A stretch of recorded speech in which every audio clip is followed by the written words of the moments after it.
Welcome to IBTV. Shri స్వామివారి దేవస్థానం వార్షిక బ్రహ్మోత్సవాల సందర్భంగా స్వామివారి 2 పాటలను దేవస్థానం ఈవో చేతుల మీదుగా ఆవిష్కరించారు. పలవడేరుకు చెందిన శ్రీ వాసుదేవన్ రచించి పాడిన పాట అఖిల దేవతాకృతి అనే పాట ఆస్థాన మండపం నందు దేవస్థానం ఈవో పెంచల కిషోర్ చేతుల మీదుగా ఆవిష్కరించడం జరిగింది. మరియు శ్రీ గన్ను ఇన్ఫ్రాస్ట్రక్చర్ శ్రీ రాధిక శ్రీ కాణిపాక గణపయ్య లాలిపాట రచించి సినీ గాయకుల దగ్గర పాడిన పాట దేవస్థానం ఆస్థాన మండపం నందు ఆవిష్కరించి ఈవోకి అందజేయడం జరిగింది. ఈ కార్యక్రమంలో మాజీ చైర్మన్ మణినాయుడు, ఏఈఓ ధనపాల్, సినీ గాయకుడు గజ్జల శ్రీనివాస్, స్థానిక నాయకులు తదితరులు పాల్గొన్నారు.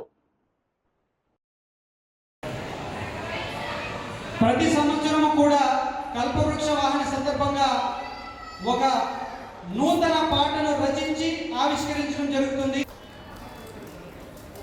మన విఘ్నేశ్వర మూర్తి స్వయంభూ క్షేత్రంలో ఈ యొక్క నూతనంగా ఆవిష్కరించినటువంటి ఈ యొక్క పాటను మనం ఎంతగానో అభినందించాలని, అలాగే ఇండస్ట్రీలో కూడా గొప్పగా పేరు ప్రఖ్యాతలు సాధించాలనేసి మనస్ఫూర్తిగా కోరుకుంటున్నాము.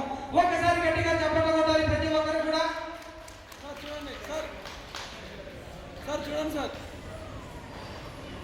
ఈ యొక్క నూతన ఆవిష్కరణకు తోడ్పడినటువంటి ప్రతి ఒక్కరికి కూడా పేరు పేరున ధన్యవాదాలు తెలుపుకుంటున్నాము.